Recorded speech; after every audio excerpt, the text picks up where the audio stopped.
Welcome to the AFR Saints channel, where we provide you daily content on your favorite team, the New Orleans Saints. Do us a favor and hit that subscribe button. Be sure to leave your comments below and smash that like button.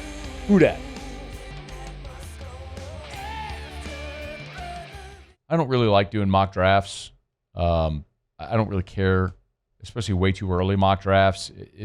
It's kind of a fruitless exercise. So I'm not here to pound the table and react to the fact that Jordan Reed did a way too early mock draft at ESPN.com for 2026.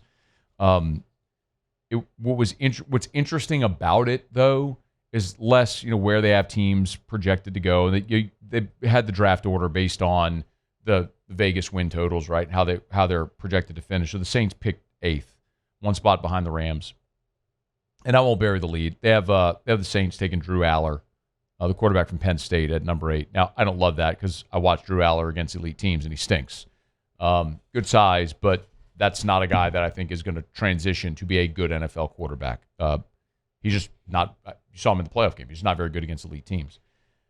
I guess he can continue to grow and develop, but I don't really care. That's a different conversation for a different day. The bigger question there, or the bigger thing that's the takeaway for me, is that Cade Klubnik 1, Lenoris Sellers 4, all right, Garrett Nussmeier 7 to the Rams, and then Drew Aller 8 to the Saints. So that was 4 quarterbacks in the top 8. Now, it doesn't necessarily mean that's how it's going to fall next year. Remember, there was a time where in one of these, I want to remind you of this, and this will be contextually appropriate right now.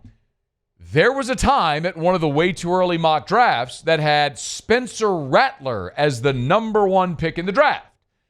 It didn't even work out so well. He lost his job at Oklahoma. He transferred to South Carolina, became a 5th-round pick, and now, I don't know, I'm sure he'll make the team this year with New Orleans, but is he going to be certainly, I wouldn't assume he's going to be the starter, but we'll see how it all plays out.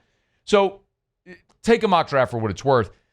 It's more to give you a launching point of what NFL scouts think about this year's crop of quarterbacks and what's out there. Because if the Saints are, in fact, going to be looking for a quarterback again, it's an indicator of where you might be. Because one of the conversations that a lot of Saints fans have thrown out this year, and we've talked about the Tyler Shough component of this year's draft, is you should have waited till next year when it's a deeper quarterback draft class to pick your quarterback. And one of the things that I always rebut with is,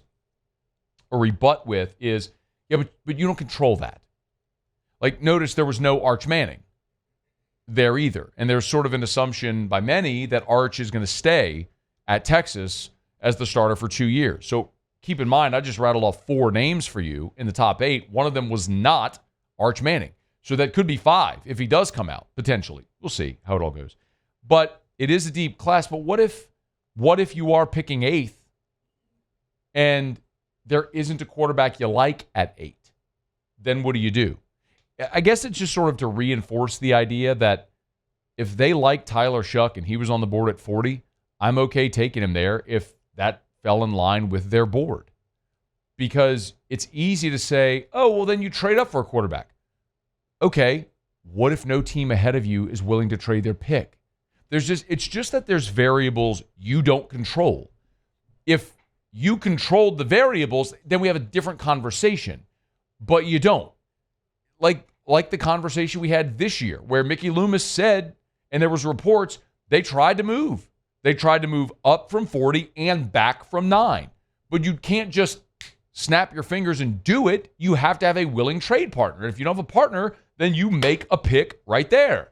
And you can't say, well, we'll pass on Shough at 40 and we'll take a quarterback later, because what if there's not another quarterback on the board that you like later in the draft? So I guess that's all to say.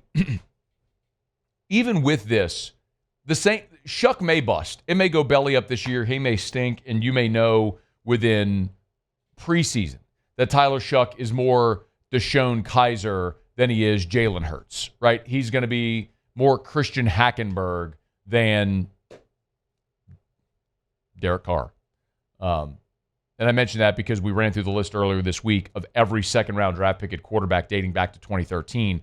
And the only 2 guys that really have become starters You throw Drew Lock from Missouri in that mix as well. Maybe he's more Christian Hackenberg, less Geno Smith, who was also a second-round pick who became a starter. But anyway, I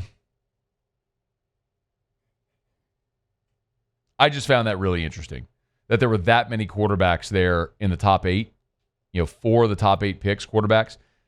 But it's hard for me to wrap my brain around. Like, let me say it another way. Would you be pumped if the Saints used the top 10 pick on Drew Aller? Muse Pauly, would you be pumped if the Saints used a top 10 pick on Drew Aller? Absolutely not. Okay, why not? Same deal. I mean, I get it. He's got the measurables, he's got the size. I'm sure he'll test well. But when you turn on the games, he just hasn't performed for 3 years at Penn State. Pauly, you're a Saints guy. You have a big fleur-de-lis on the back glass of your truck right next to the subwoofers. Would you be pumped if they drafted Drew Aller? I would not. What about Lenora Sellers? No. Muse Lenora Sellers? No. Cade Klubnik? Sure, I'd give that a go. Paul, Cade Klubnik? That would spark my interest a little bit. And then Nuss. We, of course, we're all homers. Yeah. Yeah. Yeah, we're all, of course. Yeah. Nuss bus, man. Yeah, the dumpster fire for Nussmeier. We've been talking about dumpster fire for Nussmeier for 5 years. Shout out Terrio. He nailed it, man. I mean, he did it as a bit. Yeah. But I'll be damned. He may have connected there on the dumpster fire for Nussmeier. I mean, the steps that need to fall into place over many years to make that happen have kind of fallen into place to make that happen. Anyway, so again, all that to say, the conversation we just had, like, would you rather Tyler Shough at 40 or Drew Aller at 8? Shough at 40. Pauly? Shough at 40. Okay. Sometimes you have to add context to the conversation to make this make sense. So that's why I'm okay with the Shough pick at 40. And it may go belly up, but you'll never know until you do it. Hey, thanks so much for watching. Please leave your comments. I love to interact. And be sure to hit the red subscribe button below.